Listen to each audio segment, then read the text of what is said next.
Seja muito bem-vindo a essa aula com o tema A Segunda Vinda do Senhor Jesus.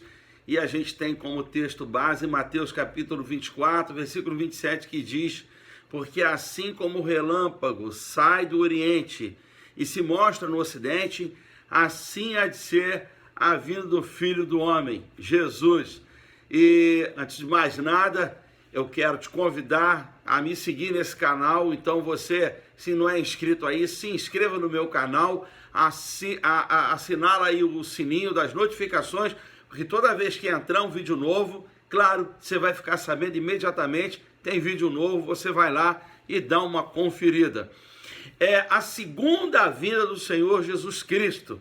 A importância desse tema nessa aula para nós cristãos é refletir exatamente sobre a necessidade da gente diariamente pensar escatologicamente no sentido da volta do Senhor Jesus, dessa segunda vinda do Senhor Jesus, que para cada cristão é muito importante, porque essa é a expectativa gerada na igreja. Se existe um antes de Cristo e um depois de Cristo, existe por causa da morte do Senhor Jesus, mas existe também por causa da ressurreição do Senhor Jesus.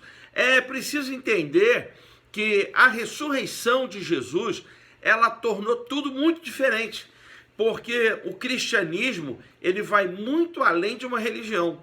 É muito mais do que uma religião a mais no planeta Terra, na face da Terra, para alguém seguir a um Deus que, se não houvesse ressurreição, seria um Deus morto. A mensagem da cruz, ela só tem sentido por causa da ressurreição. E nos dias de hoje, só para você ter uma ideia, nos dias de hoje, a gente está vivendo um tempo de puro troca-troca, né? Deixa eu explicar melhor isso. Tem muita gente procurando a bênção de Deus.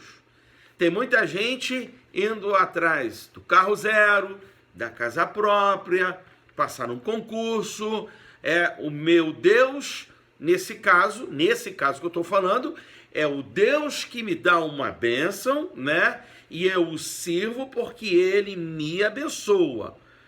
É uma espécie de céu particular e céu temporal. Tá dando para você entender? É o céu do hoje aqui, é o céu do aqui e do agora, né? Então eu sirvo a Deus porque esse Deus, ele me abençoa com benesses, com coisas materiais, ele me favorece. Para muita gente, o evangelho hoje não é o evangelho da cruz, não é o evangelho da renúncia. Sabe, aquele texto que Jesus disse: aquele que quiser vir após mim, negue-se a si mesmo, tome a cada dia a sua cruz e siga-me. Esse texto para muitos é ignorado. E quando eu falo disso, a gente precisa tomar muito cuidado, porque o evangelho do Senhor Jesus, ele não pode ser reduzido a um balcão de negócios, a um toma lá da cá, sabe? A uma contrapartida simplesmente. Porque se Deus amou o mundo de tal maneira que deu o seu único filho, João 3,16, a nosso favor, não houve contrapartida nenhuma.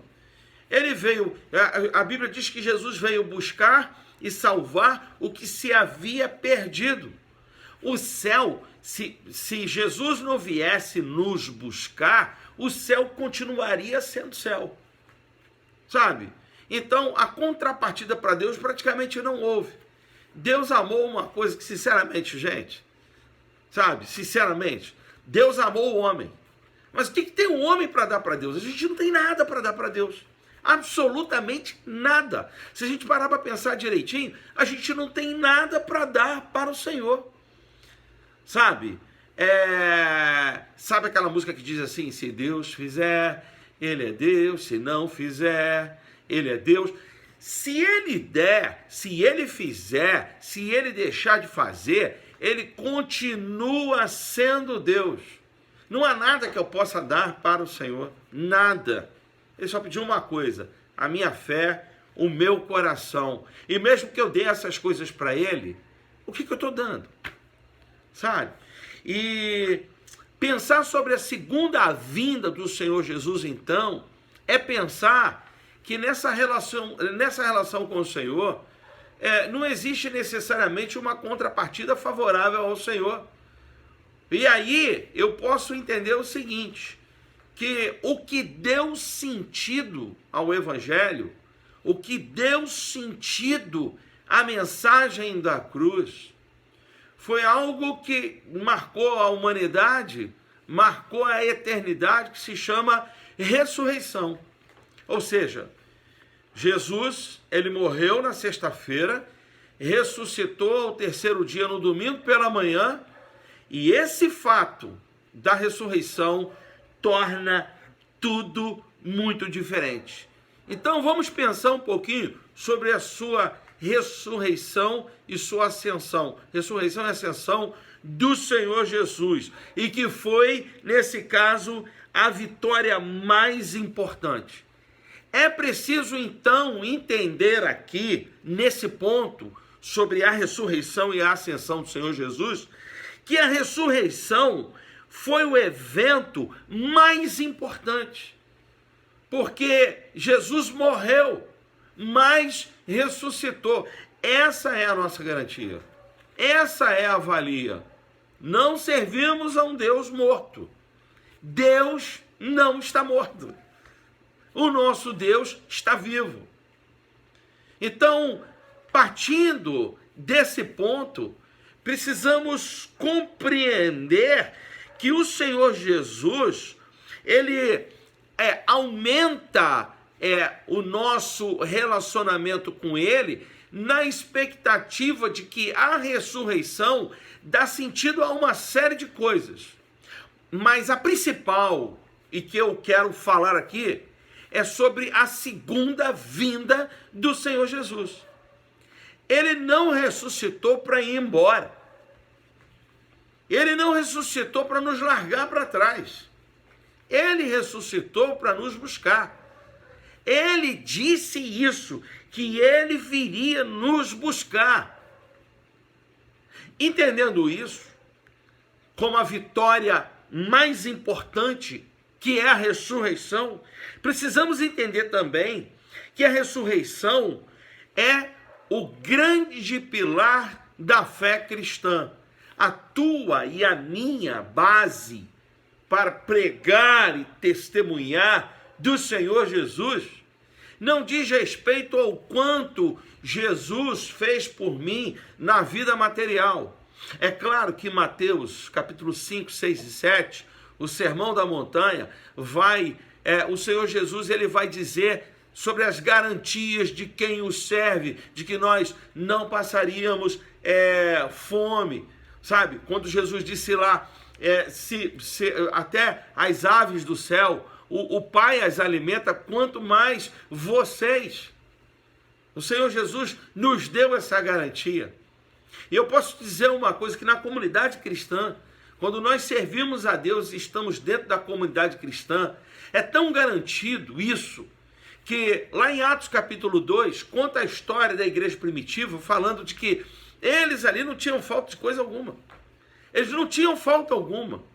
Com absoluta certeza, se nós estamos inseridos dentro da comunidade cristã, se cumpre a palavra do Senhor, sabe por quê? Porque a Bíblia nos ensina em Atos capítulo 2, que aquele povo ali, eles não tinham nada faltando para eles. Eles tinham tudo em comum. Lá em Atos 2,44, a Bíblia diz que eles estavam unidos e tinham tudo em comum. E a palavra para unidos lá é oikodomeu, que significa comunidade. Eles estavam em comunidade e não tinha falta alguma. Então, lá, a gente aprende naquele texto com a igreja primitiva, que hoje aqui, da mesma maneira, quando somos igreja, nós não podemos ver um irmão passar necessidade, passar fome, ter falta de algum alimento, de alguma roupa, porque quando a igreja fica sabendo, é obrigação da igreja socorrer esse irmão, essa irmã, uma família. Esse é o papel do cristão, não permitir que alguém tenha privação alimentar, por exemplo. Esse é o prazer de Deus, ver os seus filhos alimentados, abastecidos, supridos nas suas necessidades.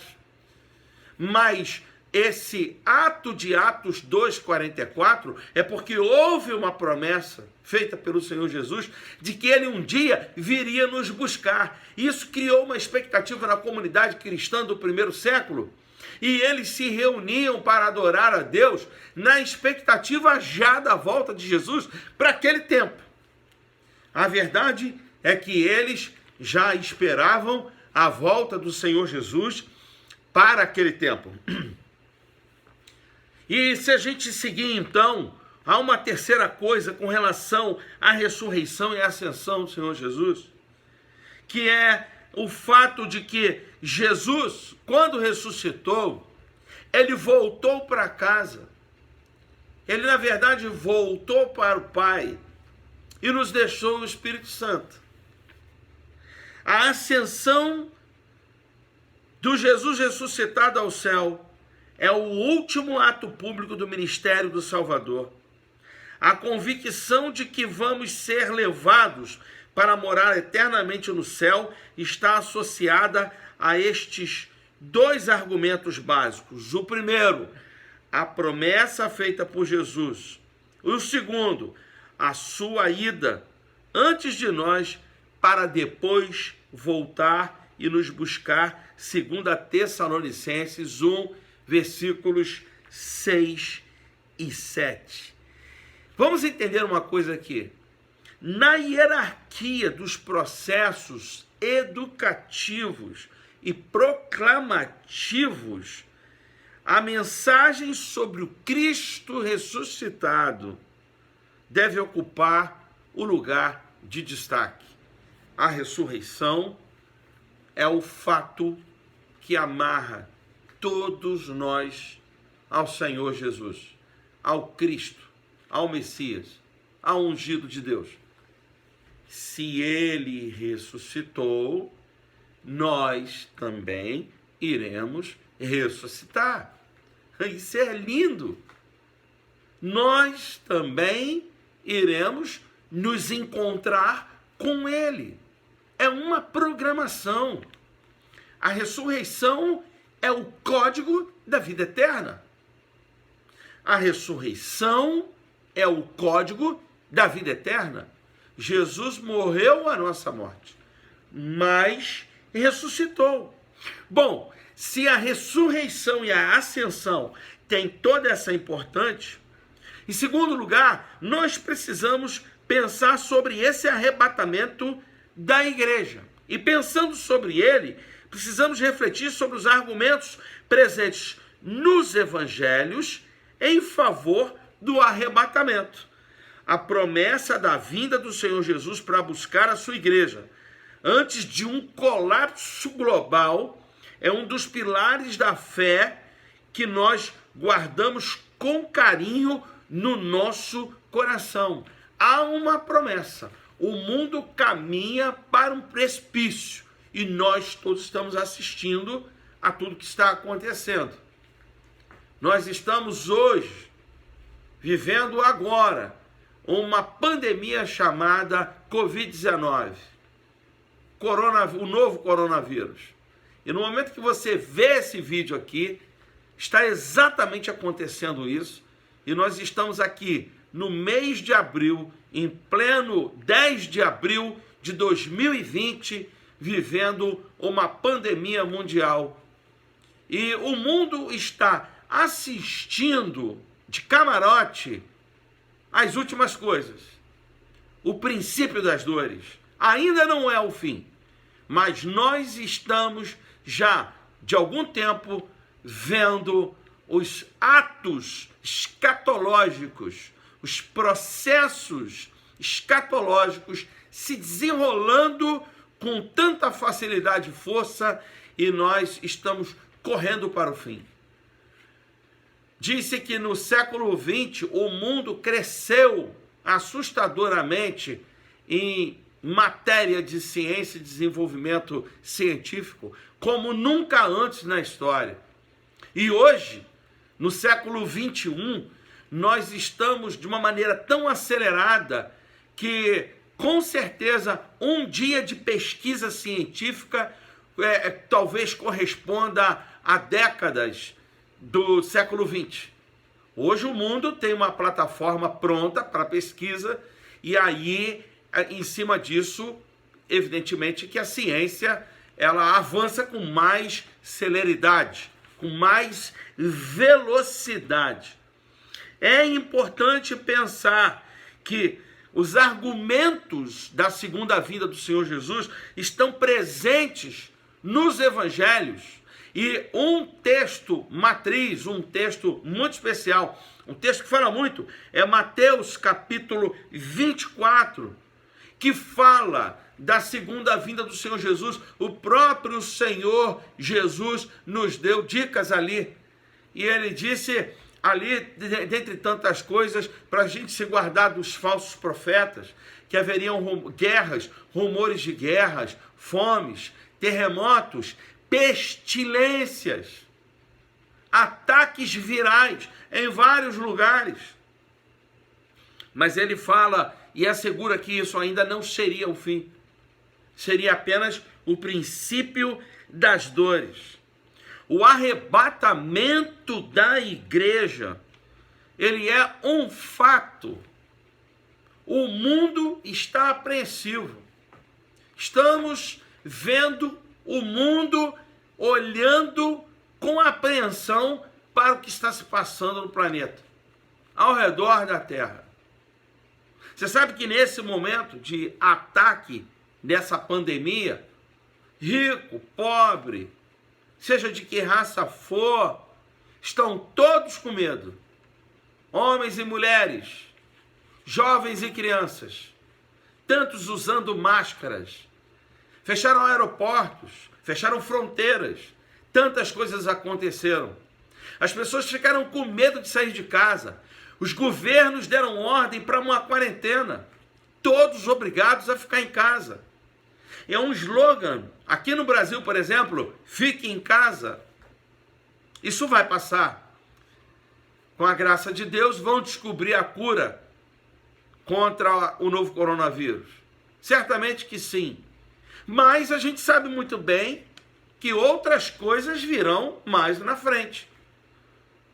A gente sabe muito bem que estamos correndo para o fim. E nós, como cristãos, nós precisamos atentar para a segunda vinda do Senhor Jesus. Diariamente. Viver o dia de hoje como se Cristo voltasse hoje. Não voltasse amanhã. Viva o dia de hoje como se Jesus voltasse ainda hoje. Então, há uma diferença muito grande entre aquele que serve a Deus por contrapartida. Eu creio em Deus porque Ele me dá boa roupa, porque Ele me dá um carro novo, uma casa, porque Ele me dá viagens, isso e aquilo. E existe, dentro dessa diferença, o que a gente diz, servir a Deus, porque sabe que esse Deus é vivo, que esse Deus é amor, e que Jesus, Ele veio, morreu e ressuscitou, para que nós também ressuscitássemos um dia na sua segunda vinda. E aí nós já vamos ver um texto que fala sobre aqueles que estarão mortos no Senhor, serão ressuscitados, e os vivos que serão certamente arrebatados. Então, se a gente está analisando o arrebatamento da igreja, e a gente sabe que há argumentos nos evangelhos, como Mateus capítulo 24, Mateus 25, 13, Marcos 13, 32 ao 37, que fala sobre o arrebatamento, a gente também precisa pensar sobre a base paulina, a base que o apóstolo Paulo, nos seus escritos, nos deixou como legado de escritura sagrada, para a gente poder refletir sobre isso. São pressupostos paulinos para a nossa base cristã e para a nossa fé cristã. E eu queria que você entendesse que o próprio apóstolo Paulo, ele fala sobre o arrebatamento de uma maneira tão contundente, que chega a dar detalhes do que vai acontecer na segunda vinda do Senhor Jesus. E o texto de 1 Tessalonicenses, capítulo 4, versículo 13, eu quero ler para você, onde diz, 1 Tessalonicenses 4, 13 a 17, que diz: irmãos, não queremos que vocês sejam ignorantes quanto aos que dormem, para que não se entristeçam como os outros que não têm esperança. Olha, o apóstolo Paulo está falando daqueles que creem em deuses, cujo Deus não ressuscitou e não há esperança de vida eterna alguma. Mas ele continua dizendo: se cremos que Jesus morreu e ressurgiu, cremos também que Deus trará, mediante Jesus e com ele, aqueles que nele dormiram. Dizemos a vocês, pela palavra do Senhor, que nós, os que estivermos vivos, está falando no evento do arrebatamento, os que ficarmos até a vinda do Senhor Jesus, certamente não precederemos os que dormem. Pois, dada a ordem, com a voz do arcanjo e o ressoar da trombeta de Deus, o próprio Senhor descerá dos céus, e os mortos em Cristo ressuscitarão primeiro. Depois nós, os que estivermos vivos, seremos arrebatados com eles nas nuvens para o encontro com o Senhor nos ares. E assim estaremos com o Senhor para sempre. Que texto maravilhoso, né? Porque o apóstolo Paulo está falando que na segunda vinda do Senhor Jesus, os mortos vão ressuscitar primeiro. E daí se cumpre o texto, que os últimos serão os primeiros, e os primeiros serão os derradeiros, os últimos. O apóstolo Paulo está dizendo: os mortos ressuscitarão primeiro, os que estivermos vivos, os que estiverem vivos, né? Se nós estivermos vivos, claro, os que estiverem vivos se encontrarão com eles nas nuvens. Nós nos encontraremos todos juntos com o Senhor Jesus nas nuvens. Detalhes que o apóstolo Paulo está dando no texto acerca da segunda vinda do Senhor Jesus. E quando o apóstolo Paulo ele fala sobre isso, ele faz uso de uma palavra política, uma palavra da sua época, chamada parousia, que significa, era um evento que quando uma autoridade aparecia num local, uma autoridade romana, né, o povo ele se preparava para encontrar com essa autoridade, e esse povo ia na direção dessa autoridade. Havia todo um cenário descrito para o encontro do povo com a autoridade.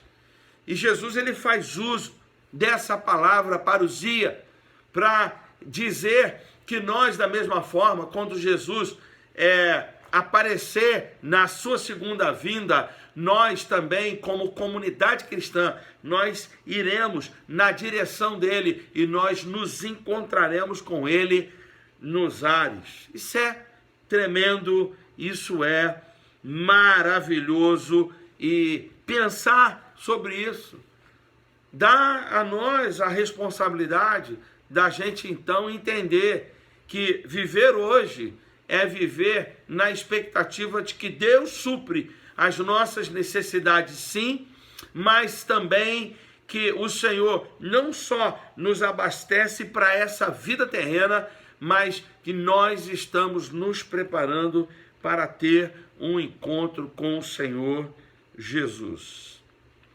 Pensando sobre a segunda vinda do Senhor Jesus, em terceiro lugar, é importante pensar sobre a vida eterna com Cristo.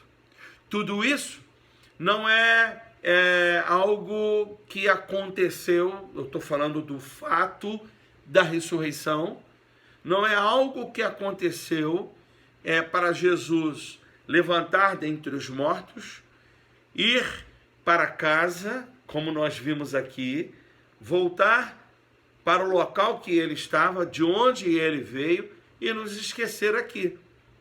É muito importante entender que tudo isso é um projeto de Deus para nos fazer ter vida eterna com o Senhor Jesus. E para pensar nisso, nós precisamos refletir que essa salvação da morte eterna, nós fomos salvos pelo Senhor Jesus para termos uma vida eterna. Essa salvação é uma relação de amor, é uma relação de puro carinho com o Senhor Jesus. Porque Ele, Deus, que nos amou tanto e mandou o seu Filho querido e que se entregou a si mesmo por nós, Ele nos amou. E aí sim, a contrapartida, se há, é nós termos um relacionamento com Deus por amor e não por medo do inferno. É muito importante entender isso. O objetivo central do cristianismo é desenvolvermos um relacionamento contínuo e saudável com Jesus e, por consequência, com todos aqueles que reconhecem a soberania do Senhor Jesus, a soberania do Mestre.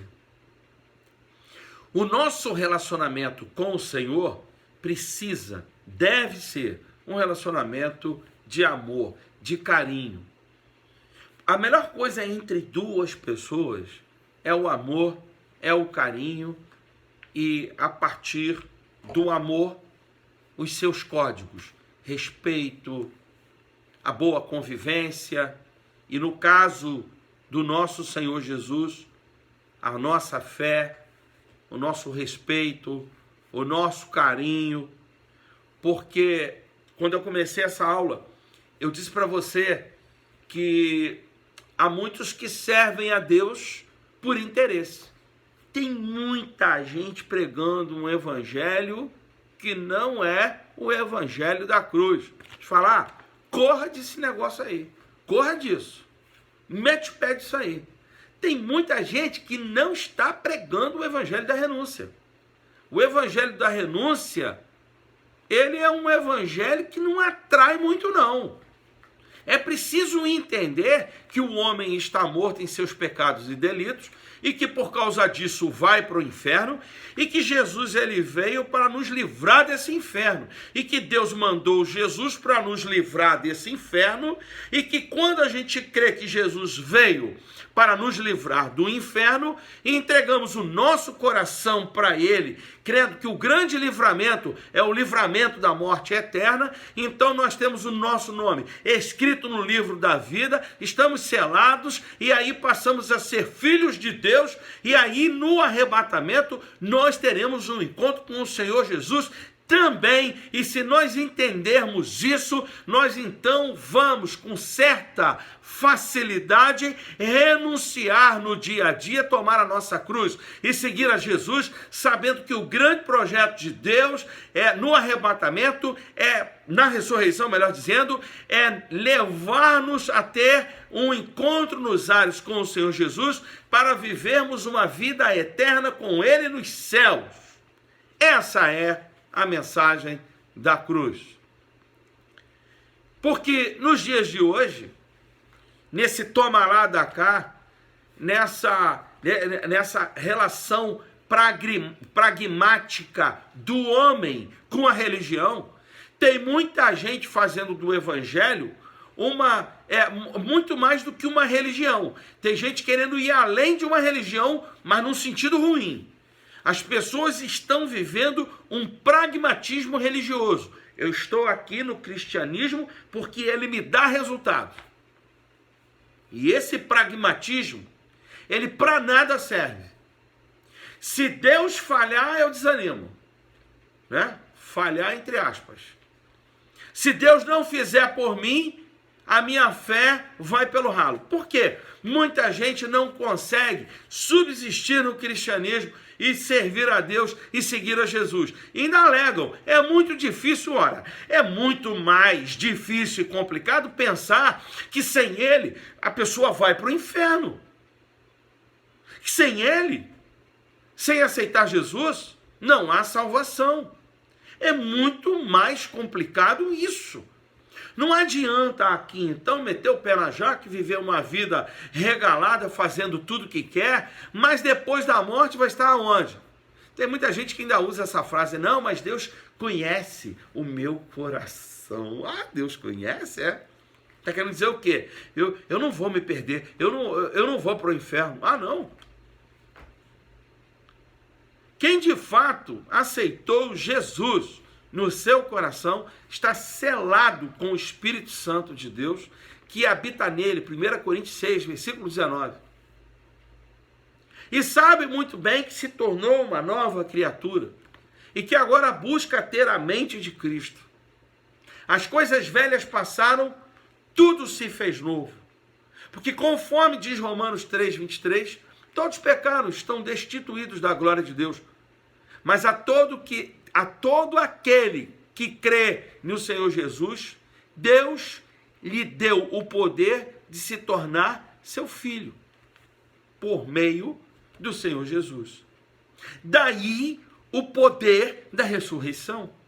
Ele morreu, sim, mas não ficou lá, morto, como Buda, como Maomé, respeitando as religiões, mas tantos deuses e profetas que morreram e ficaram na sepultura. O nosso Jesus não. Ele morreu. Mas ao terceiro dia, naquele domingo pela manhã, quando as mulheres foram no sepulcro ver, chegaram lá, a pedra estava removida. E aí não havia corpo algum lá, porque ele havia ressuscitado. Ele ressuscitou. E ele ressuscitou por minha causa, por sua causa. Então não adianta servir a Deus por puro pragmatismo religioso. Não faça isso. Eu sirvo a Deus porque Ele é bom para mim, porque Ele me dá bençãozinhas.